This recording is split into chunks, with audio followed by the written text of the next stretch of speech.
Biden announces a plan to give the IRS more power to track bank accounts with $600 or more. Now, as part of the $3.5 trillion budget reconciliation, the Democrats have often discussed using the IRS to enforce taxes on the wealthy, who they view as not paying their fair share of taxes. Now, whatever side of that argument you fall on, that's a topic worth exploring at another time. What we're seeing here is $600 bank accounts. Now, I don't know about you, but I would not say $600 puts you in the wealthy category, nor would $6,000 or even $60,000 in my view. When we get to $600,000, that might be the range that I would consider wealthy, but $6,000, $600, $60,000 even, that's all within the realm of just everyday people. So when they're saying that this is to track the wealthy so that they can use the IRS to enforce their taxes on them, that doesn't make sense to me. Now, what this proposal actually does is to require bank accounts, credit unions, and other providers of financial services to track and submit information to the IRS about the total inflows and outflows of every account that features a balance above 600 at any point during the year, or at least with that much in annual transactions. Now, they're saying that this 600 figure isn't set in stone. Some media reports, according to this article right here, report that that number could be increased to some number such as $10,000. And at which point the banks report transactions anyway in an effort to combat money laundering. Now, even then, it makes me uncomfortable, the thought of the IRS giving even more power to track the everyday transactions of normal people. Now, what is this actually accomplishing?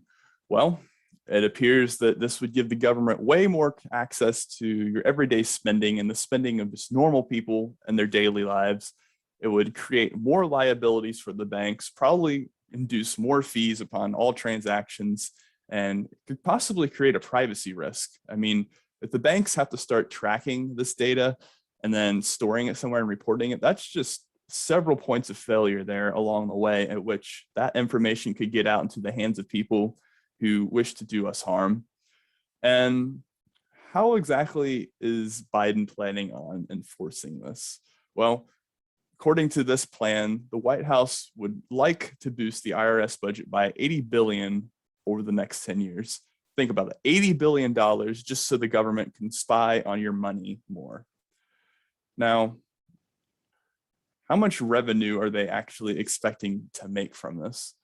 According to this report, they're expecting to make around $460 billion over the next decade. And keep in mind, all of this revenue is going to come from enforcing taxes that otherwise people would have avoided. The majority of which are more on the wealthy side, not people with $600 in their bank accounts.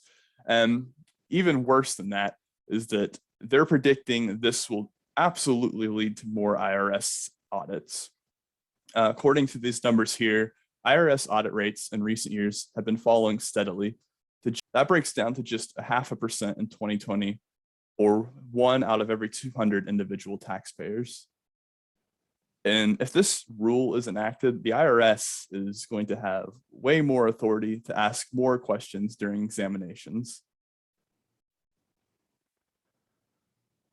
Now, switching over to an article by the Washington Times, within recent days, the GOP and the Democrats have been debating this in the House and the Senate, and it appears that the GOP has come out pretty strongly against this, which I am in full support of opposing. Republican critics are saying the low reporting threshold would essentially give the IRS unfettered access to how ordinary Americans spend their money. Some GOP lawmakers, such as Bill Hagerty of Tennessee, say that it feels a bit like communist China surveillance. They're going to insert themselves in every aspect of American lives. People do not want this. And I agree with that almost 100%. There is absolutely no reason that this is necessary in order to pay for this bill that's pretty controversial anyway. Now, Senate Minority Leader Mitch McConnell, to his credit, though that is usually pretty limited, he says Democrats want to spend nearly $80 billion so that the federal tax authorities can expand their reach into the financial habits of average Americans, snooping on transactions as small as $600. They want to finance their $3.5 trillion spending spree by effectively treating every ordinary American as if they were under an IRS audit. Now, I usually don't really care for what Mitch McConnell has to say, but in this one regard, I agree. Now, Democrats are claiming that such fears are overblown and that average citizens will have nothing to fear from the $600 reporting requirement and the beefed up IRS.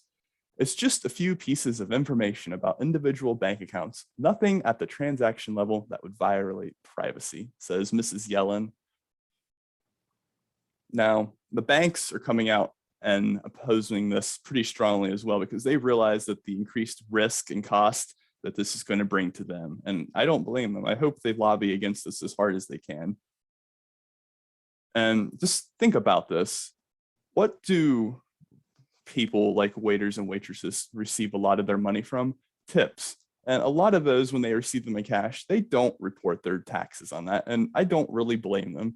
They're making minimum wage and receiving usually pretty measly sums of money from their tips. And are we really going to have the IRS start auditing waiters and waitresses because they have a few $100s in tips that they didn't report to the IRS? I mean, come on. There's got to be a better way to collect taxes from the uber wealthy rather than whatever they're trying to do here.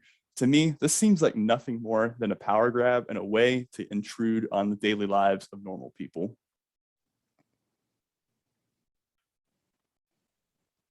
And something else that caught my attention with this, some Democrats are pushing the new rules to cover mobile money transfer systems like PayPal and Venmo. How many uber wealthy people who are hiding their revenues do you think are using these apps to launder their money around? I mean, come on. This targets no one other than normal working class people who use these apps to transfer money back and forth in order to cover groceries and rent costs. There are not uber wealthy people on here doing anything nefarious. They've got methods of hiding money way more advanced that the IRS is not going to find on here. Now, as hopeful as I would be that the Republican Party is going to do something to stop this, a couple of problems with that. They do not have the majority in any sections of the government right now. So that automatically limits what they can do.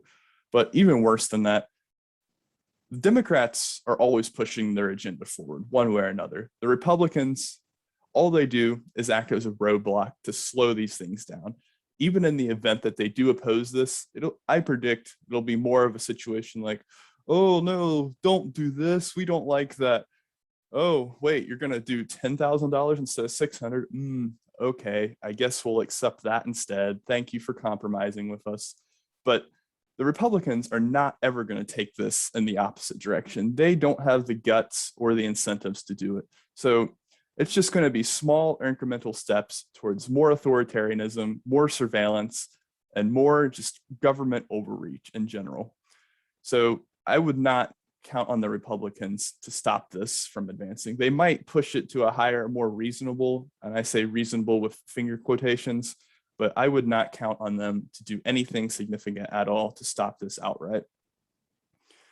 Now, overall, I think this is a problem because it opens a door we do not want to go down. Anytime we give up more of our freedom, more power to the government, we never get it back. And that's just giving the government another way to work against us. We're going to be using audits, the IRS, to hurt everyday working people. And taxes are already pretty overbearing as it is. It's already an extremely stressful thing in many people's lives. They take way more money in the majority of people's opinions than is reasonable for the quality of work that the government does. They do not need the amount of money they're taking, in my opinion. But that's another topic. Now, and at the end of the day, this is simply targeting the poor. It's not targeting the wealthy like they say. I fail to see how any of this is going to help the IRS take more taxes from the top percent rather than just giving them more power to rob waiters and waitresses of the tips that they work quite hard for, and frankly, the government does not deserve. Now, if you like this video, please leave a like and subscribe, and leave a comment down below. Let me know what you think. Maybe I missed something here that makes this not as bad as I'm thinking it is, or maybe you agree with me. But either way, I'd be happy to see what your opinions are. Thank you.